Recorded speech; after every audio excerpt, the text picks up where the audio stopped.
नमस्कार मित्रांनो, मराठी क्राईम स्टोरीमध्ये आपलं स्वागत आहे. 17 मार्च 2025ची तारीख होती. रात्रीचे साधारण 8 वाजलेले असतील. 22 वर्षाची नेहा ही तिच्या रूममध्ये बसून अश्लील व्हिडिओ बघत होती आणि तिच्या घरामध्ये लग्नाची धामधूम चालू होती. 10 दिवसापासून 22 वर्षीय नेहाचं लग्न 25 वर्षाच्या सचिनसोबत होणार होतं, जो की तिच्या घरापासून 12 किलोमीटर अंतरावरती होता. नेहाचं लग्न घरच्यांच्या संमतीने सचिनसोबत होणार होतं. त्यावेळी नेहाच्या मनात विचार आला की हे दृश्य करावे, आणि ते पण आत्ताच. तिला काहीच सुचत नाही कोणाकडे करावं. त्यामुळे तिच्या मोबाईलमध्ये सचिनचा मोबाईल नंबर तिला मिळाला. मोबाईल तिने हातात घेतला आणि सचिनला फोन लावला आणि सचिनला म्हणाली, मला तुझ्यासोबत असं करायचं आहे. सचिन तिला म्हणाला की तू वेडी झालीस का? 10 दिवसातच आपलं लग्न आहे. लग्न झाल्यानंतर करू की. ती त्याचं काहीच ऐकण्याच्या मनस्थितीत नव्हती. म्हणाली, तुला लग्न करायचं असेल तर कर, नंतर मी तुझ्याशी लग्न करणार नाही. आता ही 22 वर्षाची नेहा दिसायला एकदम सुंदर होती, त्यामुळे सचिनला ती खूप आवडत होती. त्याने लगेच होकार दिला होता लग्नासाठी. सचिन म्हणतो, ठीक आहे, काहीतरी पर्याय काढू. तू तिकडून 5 ते 6 किलोमीटर अंतरावरून इकडे ये आणि मी इकडून येतो आणि मी एक रूम बुक करतो. त्या ठिकाणी आपण काही वेळ घालवू. तुझी इच्छा पण पूर्ण होईल. असं म्हटल्यानंतर सचिन तिकडून निघाला. 6 किलोमीटर अंतरावरती एक हॉटेल होतं. त्या हॉटेलमधलं एक रूम सचिनने बुक केली. त्यानंतर त्याने नेहाला फोन केला आणि दुसरीकडे ही नेहा पूर्णपणे तयारी करून बसलेली होती. तिने स्कूटरची चाबी वगैरे घेतली आणि घरी सांगितलं की मी मैत्रिणीकडे चालली आहे. आणि नेहा ही डायरेक्ट सचिनकडे गेली. सचिन आणि नेहाने त्या ठिकाणी चेकिंग केलं. काही वेळ रूममध्ये घालवल्यानंतर त्या ठिकाणावरून सचिन एकटाच बाहेर पडला. आता त्या मॅनेजरनं बघितलं होतं की जाताना तर दोघे हॉटेलच्या रूममध्ये गेले, मात्र येताना एकटाच आला. त्या मॅनेजरला वाटलं की महिला थांबली असेल थोड्या वेळासाठी. 1 तास झाला, 2 तास झाले. आता रात्रीचे साधारणतः 12 वाजले असेल, तरी त्या रूममधून काही हालचाल दिसत नसल्यामुळे तो मॅनेजर त्यांच्या त्या रूममध्ये गेला. बघितलं तर काय, जाताना 2 जण आलेली, त्यातला 1 जण बाहेर गेलेला होता. आता राहिली होती नेहा. स्ट्रेचरवरती उचलून तिला घेऊन जावं लागलं. त्या ठिकाणी नेहाचा मृत्यू झालेला होता. तर नेमकं काय घडलं होतं त्या रात्री त्या दोघांमध्ये की नेहाचा जीव गेला? या नेहाचा जीव कसं काय गेला याच्याबद्दल सविस्तर व्हिडिओमध्ये सांगणार आहे. व्हिडिओ शेवटपर्यंत बघा. या घटनेची सुरुवात 2024 पासून होते.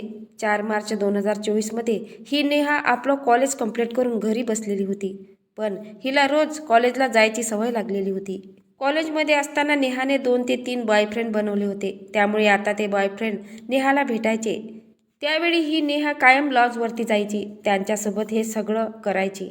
नेहांच्या घरचे हे सगळे बघत होते. काही दिवस त्यांनी सहन केलं, पण नंतर किती दिवस सहन करणार? नेहाच्या घरचे तिला दम देऊ लागले की तू असं करू नको. पण नेहाला शरीर संबंधाची लत लागलेली होती. 2-2 मुलासोबत जाऊन लॉजवरती शरीर संबंध करायची. आता हे सगळं नेहाच्या घरच्यांना अजिबात पटत नव्हतं. त्यामुळे त्यांनी लग्न लावून देण्याचं ठरवलं. नेहासाठी स्थळ बघायला चालू केलं होतं. जेवढे पण मुलांचे स्थळ येत होते त्या स्थळांना नेहा ही नकार द्यायची आणि म्हणायची, मला एकाकडून काही होत नाही, मला 2 मुलासोबत लग्न करायचं आहे. आता नेहाची ही अनोखी इच्छा होती. तिचे वडील तर तिची इच्छा पूर्ण करू शकत नव्हते. 2 मुलासोबत कोणतेही आईवडील तिचं लग्न कसं लावून देणार? पण त्यांनी काही दिवसातच 25 वर्षाच्या सचिन नावाच्या मुलाचं स्थळ तिच्यासाठी आणलं. आता या नेहाला नकार देण्याचं कारणच नव्हतं. या सचिनला एका महिन्याला 1 लाख रुपये पगार होता. दिसायला एकदम सुंदर आणि बॉडी वगैरे छान. शरीरयष्टी त्याची खूप भारी होती. तो रोज जिमला जायचा, त्यामुळे या नेहाने त्याला नकार दिला नाही. ज्यावेळी नेहाने त्याला पहिल्यांदा बघितलं त्यावेळी नेहाने लगेच लग्नासाठी होकार देऊन टाकला. नेहाच्या घरचे देखील खुश झाले होते.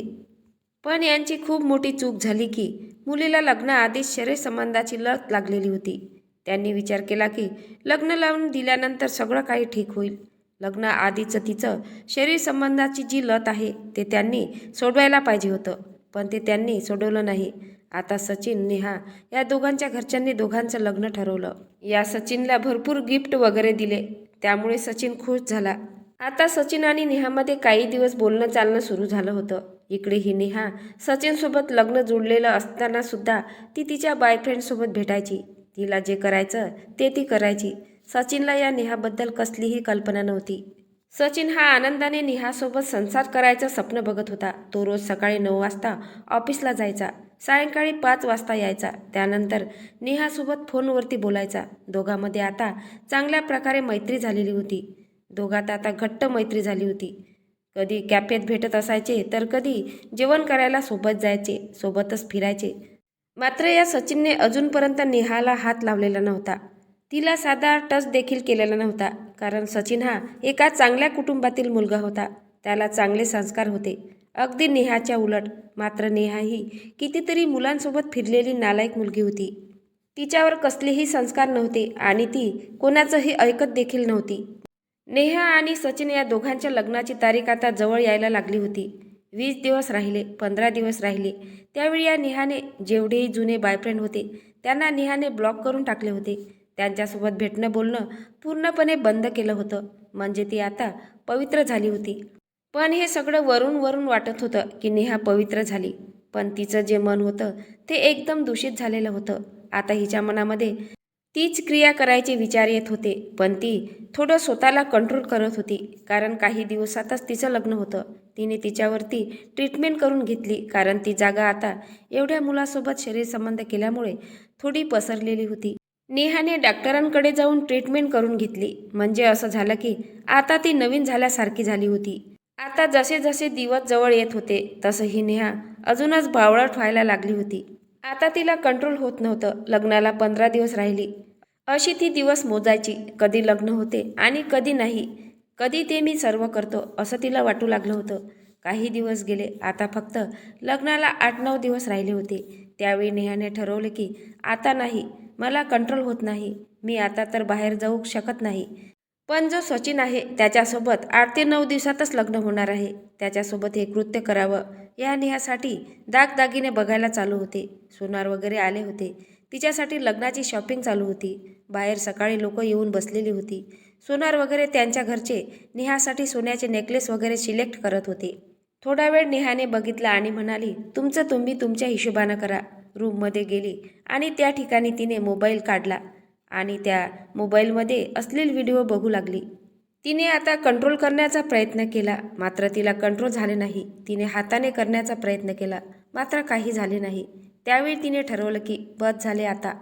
तिने ठरवलं की सचिनला फोन करावे आणि इकडे बोलावून घ्यावे. त्यानंतर तिने लगेच सचिनला फोन केला आणि बोलावून घेतले. सचिन नकार देत होता, पण तिने त्याला धमकी दिली होती, तू जर आला नाही तर मी तुझ्यासोबत लग्न करणार नाही.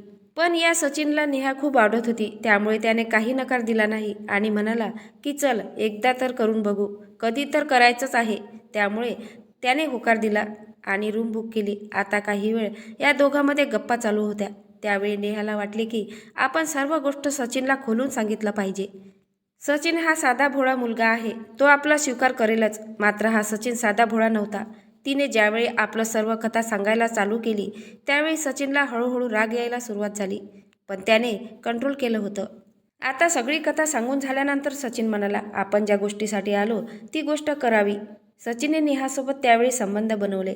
संबंध बनवल्यानंतर तो तिच्यावरती रागावला. त्या दोघांमध्ये जोरदार भांडण झालं. सचिन तिला म्हणाला, तू इतकी छिनाल असशील हे मला काही माहीत नव्हतं.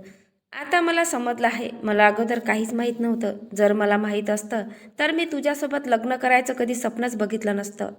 नेहाची ही संपूर्ण कथा ऐकून सचिन हा हैराण झाला होता. आता या दोघांमध्ये लागलेला वाद विकोपाला गेला. दुसरीकडे नेहा म्हणायची, जर तू असा मुलगा नाही तर तू आलास कशाला. त्यावेळी सचिन म्हणाला, तू मला धमकी देत होती.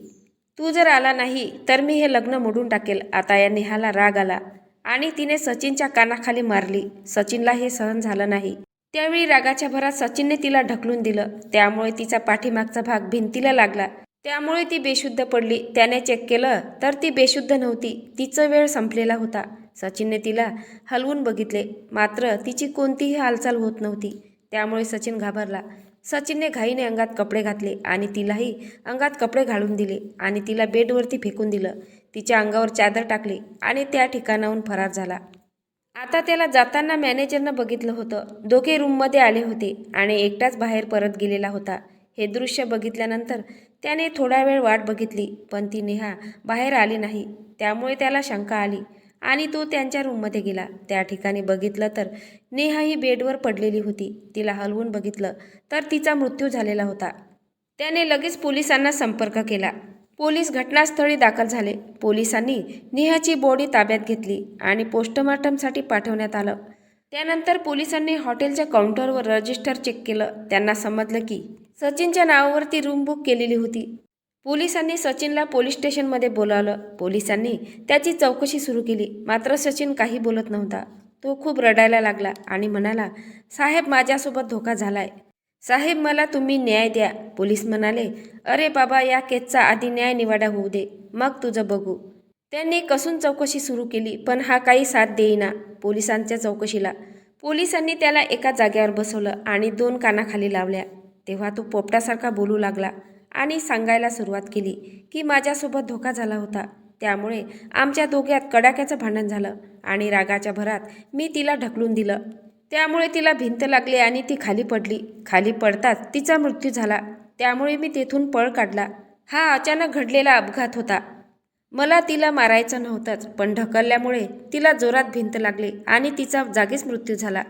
सचिनने त्या ठिकाणावरून पळ काढल्यामुळे त्याच्यावरती गुन्हा दाखल झाला. सचिन आता पोलिसांच्या ताब्यात आहे.